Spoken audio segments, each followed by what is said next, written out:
So next speaker is Louis-Julien de la Bouëre from Chiriad, and he will talk about OpenStreetMap for educational purposes.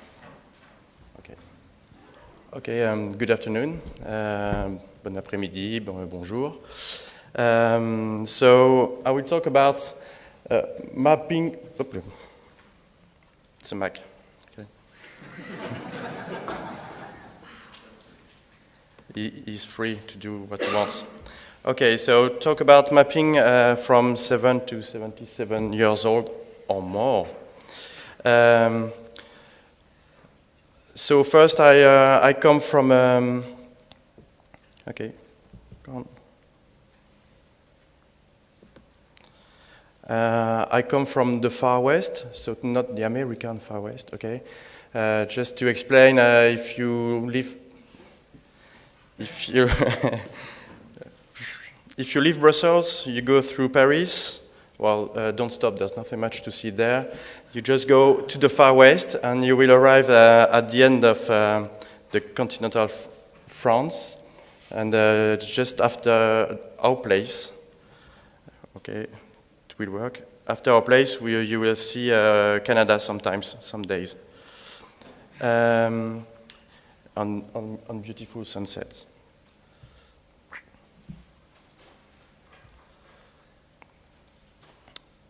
So I live there, but I work mainly in France. Sometimes I go abroad in Belgium, but not much.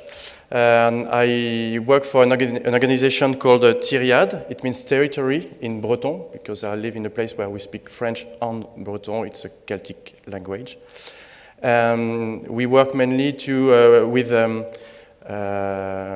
big organizations, NGOs, local governments, on the new ideas of our territories, how we will work together, how we will work with a collaborative project to imagine new territories.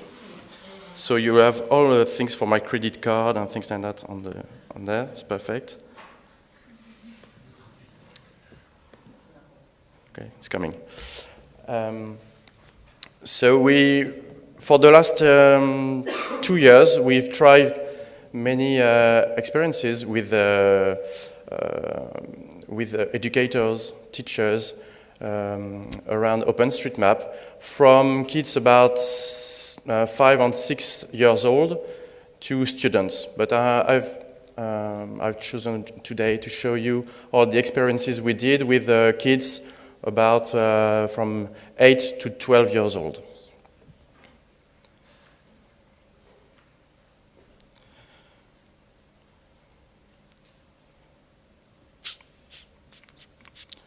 So that's the place. So I invite you to come. The sunset is beautiful, and you can do mapping with the kayak. That's how we'll do the mapping there.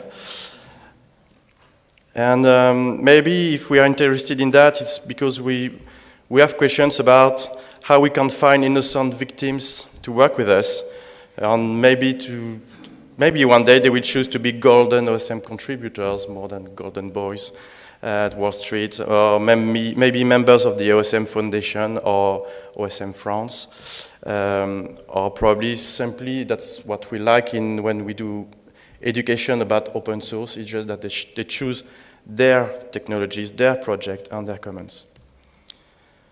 So I will just show you 3 workshops we did with kids. I will like to have your reactions or the things you think about it, and maybe to share your experiences after that. So first one that we do quite often is to fill the map on a small town, small zone with information given by children who live in the place. So you probably all know the experts in Miami, in New York, and things like that. So when we work with kids, we always say that we are kind of expert of geography, but usually we don't know the place. They are the experts of the place. So for this workshop, it's workshop about 45 to 60 minutes for an hour with kids. Usually there's one animator. If there are 2, it's better. Kids no more than 12 because they have many things to say, and it's better with kids between 9 and 10 for our point of view. So you see my colleague working here with kids in front of the screen. So first, we just explain the game. You say we are kind of specialist of mapping. We are not specialist of the town. Could you help us to fill the map? Of course, we ask if do you know some maps on internet. Unfortunately, they know more Google Maps than OpenStreetMap, but that's the beginning. It's normal. And we say, can we complete? And we start talking about the maps and the things you can do or not on internet. And so we suggest that we can change things, because when we show the map, sometimes we use a map compare to show the maps, and they say, okay, many things are missing. We have things to say. So first, we start by simple places. Where is your school on the map? We start by the school. We try to navigate on the map, so it's very difficult for, even sometimes for adults, to look at a map and know where he is on the map. And with the kids, it's the same. So we use sometimes Google Street View. So don't say anything to anybody. Okay, it's just here. Everything that happens here in the SOTM stay here. So we use more now Mapillary when it exists. So that's why in our courses with the kids, we have started to work with Mapillary. And we just switch between two screens. One that they are working, say, from for example, the school. When you go outside the school and you want to buy, you want to go to the bakery, how do you do it? So they guide us in the town. And on the other screen, we try us to find the right place. So it's many times talking with them, because sometimes when they go outside, they say, well, where do you go to buy a good French croissant? They say, okay, this place, this place. And we say, okay, there's a problem somewhere. But they start discussing about which one is the best one. So they start talking about their daily life, their daily place, and things like that. And sometimes we introduce things about, because we work a lot on that, is it okay if someone comes with a wheelchair? They say, why? I don't know, what's the point? So we talk about wheelchair. Sometimes we show wheel maps, the application.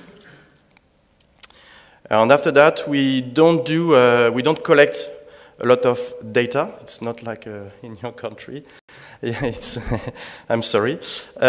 We use the notes, because it's an easy way in 1 hour to point things on the map. So you see here, the kids, they were trying to show where was the entrance of the cinema. And everyone was showing a different entrance. Some the main entrance, the service entrance, etc. So they put the notes on the map. At the end, there were many notes like that on the map. It's quite easy. You don't need to have an account. You just have to put some notes on the map. And that, for an hour, it works quite well. Workshop 2, fill the map on a very small zone with information given by children, but that they need to have previously visited a place. We need usually 2 sessions, one in the morning, one in the afternoon.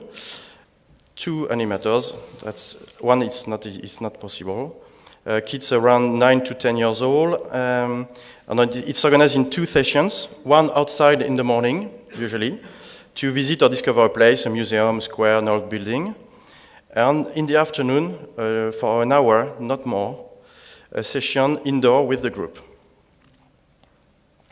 I'll give you an example in Arles, in the south of France. I don't know if we say arena or bull ring, or okay, you see what it is? Okay, that's where we kill the bulls. So in the morning, we organized a visit in the morning just to see the place, but even to talk with them about things that they would have not noticed. For example, are there toilets? Are there what's the accessibility? The disabled people can enter and visit this place or not. So we talked a lot about the place in the morning. it was just talking, visiting, and nothing else. When they came back, they had lunch, and after that, to start the afternoon, you know, everybody feels asleep at 4 o'clock in the south of France. So just that, to make something more funny, we organized a subjective drawing session with the children to encourage them to put on their drawings all the things they saw in the morning. It was quite funny because they put things that they saw in the morning, but also things that they had in their minds. For example, they put a lot of lights everywhere. And say, why? You didn't see lights in the morning in the arena. It's just because every summer there are concerts in the arena. So they put things that they had in their mind and things that they saw in the morning. After that, we drew on the wall. We showed OpenStreetMap, and with a white screen, we were just drawing the arena, while the children were drawing icons on small pieces of sheets to represent some specific elements they saw in the morning. After that, they placed the elements on the wall, just like as you see here. And at the same time, there was someone else on the computer that put all the different elements on the maps. So at the end, they did some work, some subjective work, some objective work. They went outside, they went inside, and they did some work with the computers, and they put informations, and at the end, there was a map. We showed them the map, the results at the end of the session, with, for example, the toilet and things like that. There are more informations, but in MapNink, you can't see everything. So, the third one, to fill the map, tiny space again, and also from a tiny space to a place far away in the world. Half day, two people, okay, 2 animators, from 7 years old to, doesn't matter, 15. And this workshop is to allow children to switch from real to virtual, from objective to subjective things, physical to digital, and here and somewhere else in the world. That's how we started. We started by representing their village, their place, with pieces of wood, paper, and things like that. So you see they were drawing their place. They put parkings, buildings, trees, like that. Each group was representing his place, or his vision of his place. After that, on the wall, we put OpenStreetMap with a white screen again, and they were all drawing with their hand, that was very important, with their hand, all the buildings. And while they were drawing the buildings, they said, but there's something here in the building, it's not written, that's my school, that's the bakery. And they just said, but we did things physically, and they saw that in the different groups, all the physically things that they've done were not the same. Some put more trees than the others, some put more roads than the others. And when they were drawing, they saw that in OpenStreetMap, it was not good neither, okay? So they said, but can we do a good map? Can we do something where everything is on the map? So of course, we talked about OpenStreetMap. And we started to put some notes again on the map with kids. This one is about 5 years old, and the one 6 years old, so they're quite young. So, but we helped them to put the notes. And each time we put the name of the kid, his name or just his surname, its surname, and where he come from. And they like that very much to say that their name is somewhere on the web, on a worldwide project. But we said, okay, we've done that here. Can we do that again somewhere else in the world? Maybe some needs that. So it was just when there was the project for Ebola with HOT. So we say, okay, if we can show you that some people need your help for Ebola. Do you know about Ebola? So we talked about Ebola with them. and you can help us. So of course they said, how, that's not possible. So we show them, that's this GOSM here in Ebola, and not really far from Freetown. So they've started with the pen on the whiteboard first, before going really working with the GOSM. After that, they worked with the GOSM. It was quite funny because Sam took a place where all the houses were squared. So they were always with the touch Q, okay, on their computer to have something really square. On the others, the O to have something round. And they changed after that because some said, but why do you use this one on us, this one? Said, but the houses are round. No, the houses are square. And because somewhere in the landscape or very far from Freetown, and the others were just near Freetown. So they talked about how are the houses in these countries and how is organized the country and things like that. So we talked a lot about the country. And at the end, they presented all their work to the parents. And it was quite funny because when the parents arrived and they said, what have you done? We've done Ebola. You've done Ebola? What does this mean? We've helped doctors, we've helped NGOs. That's not okay. And they all said, so they showed their work and they said, okay, now we can't do it at home.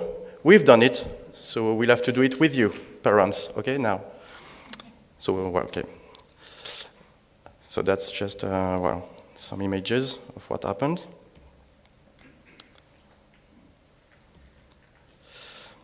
So, for us, some of the things that we have from these experiences, some of the benefits we saw is that it's a good tool to go outside. Well, we like that. We like when the kids are outside and not always behind their computer. So for us, it's, okay, I was before an environment educator, says that? Okay, so I was always working with kids outside. So when internet arrived and digital things, I saw all the kids behind the computers and never outside in the garden. And for me, it's pity, say that? Yeah. So I like computers, okay, I like digital things, but I like to see the kids outside. And when we use digital tools like tablets, smartphones, computers, and they go outside because we tell them that they can do that, but they have to go outside to see things, and we can work with things that they like to have in their hands. So for us, it's OpenStreetMap can be a really good project to go outside again with kids. You know that geography, it's better when you go outside to do geography. The usefulness of the assignment, children especially like that their work serves a purpose. It's the same for everybody, but especially for the kids. Because usually it's not really the case at school. So it isn't just graded and forgotten. The adults, well, especially the educators, not always the teachers, trust them and let them participating, so they do what they want to do. We help them, but that's all. Their work, it's not our work. And they ask many questions about the idea of commons. Even one day someone said, but are you doing commons? I say, oh, you are 8 years old, you know what are the commons? And are you paid for that? Because they say, okay, you said that there are 2 million volunteers everywhere in the world doing that on their free time, but are you paid to do that with us? So we talked about collaborative economy. Okay, we say, okay, some are volunteers, some are paid because here I'm doing a training course, and I can pay for that, even if behind there's OpenStreetMap and things like that. So there are many talks that I found very interesting. Collaboration without boundaries, involvement in a free and open project all around the world. That works very well with kids. Understanding how look like other countries. We use quite a lot humanitarian projects because it's quite easy to use GOSM just to draw roads or houses. Okay, it's quite simple. And because when we do knots, they say, okay, knots, okay. Perfect, but that's not really the contribution. I want to do the real contribution. So GOSM is more complicated, but with a humanitarian project, it works quite well. At school, for maybe sometimes for the first time, they are free to do what they want to do. Each child can have his proper project, his proper contribution. Usually we have global project, but his project is just to put his house, its bakery, and he can do it. So always the question are, can I, should I? And say, okay, just do it. Copying is not theft. The teachers don't like that very much, but doesn't matter. I'm not there for the teachers. They like to see their name on a note or in contribution. And as we saw, we like the work on subjective, on objective environment, how they see their environment. Maybe 2 or 3 things that can limit participation. The ability we have, so the pedagogy, to adapt our goals, their goals, and the available time to age and context, it's not very that easy. So for example, if you work at school or not at school, or in a social center, I think, it's not the same. At school, they know that they have to be seated, quiet, or things like that. If it's not at school, that's not the thing. They just want to play football. Okay, so it's more complicated to get them behind the computer for an hour. And the equipment at school, okay, sometimes you don't have computers, don't have smartphones, internet don't work very well. The teachers, okay, some teachers are really, okay, they are perfect. They say it's a good project, super, we will do many things with kids.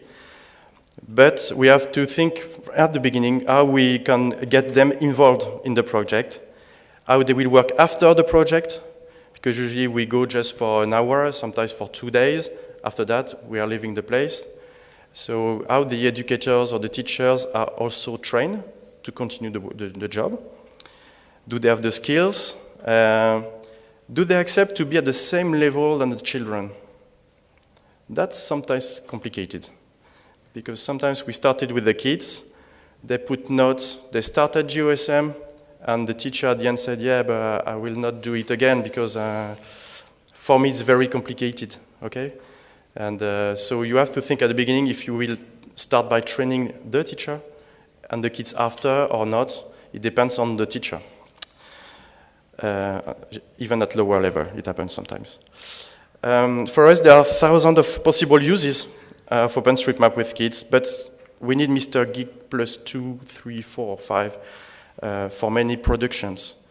Okay, when they do them, they do some of their contributions, and what else after that?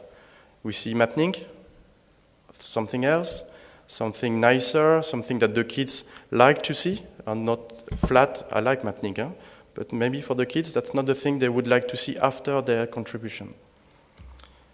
And they can't do it by themselves. And maybe tools to express their impressions, to put some subjective opinions, analysis on OpenStreetMap, something less objective. So thanks for your attention. I've learned what was TeachOSM 2 days ago, so I would like now to share what we've done on TeachOSM. So maybe we can do a workshop tomorrow, or I don't know, to start the French version or the Spanish. I don't know if you can say that in English, but in France, in our network, we say that we'd like to write the source code, okay, so, like the free softwares, or the receipt, like when you do the cooking. It's more like what I've done, just some elements, but after that, all the things that you have experienced. Okay, if you put some notes, some others have done that, but I would like to know if someone has done that with kids who are 15 years old, not at school, in Africa, what's happening? Because the receipt is the same, okay, you have to be 12, 1 hour, things like that. But some contexts are different. So I would like to share that with you. So if you have other experiences to share with us, just do it. And questions as well, if you want. Thank you.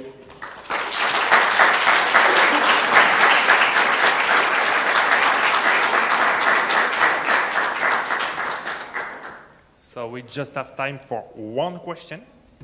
The question. Yeah. Someone here?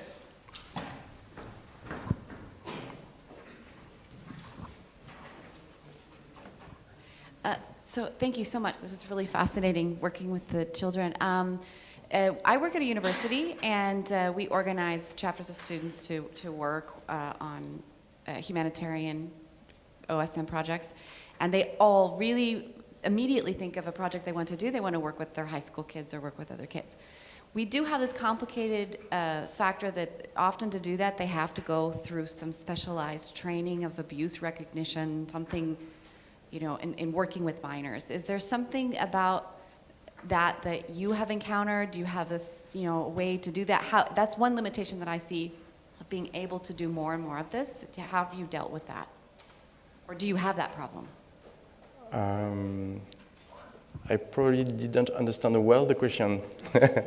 Sorry. So, in order to work with children, we at the university, even my students and me, we have to take a specialized training in recognizing abuse, child abuse, or working with minors. There's all sorts of subjects that we need to be certified in to be able to work with children.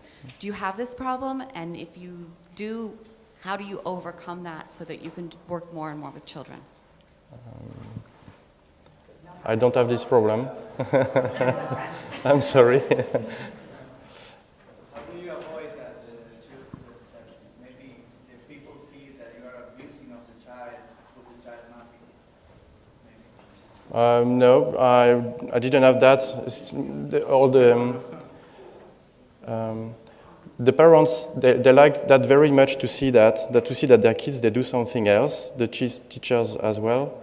And there's no question of, when I say innocent victims at the beginning, okay, it's just a joke, huh? I'm sorry, maybe it's a French joke. United States. Okay.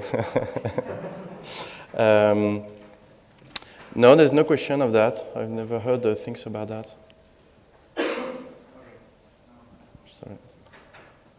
Okay, let's thank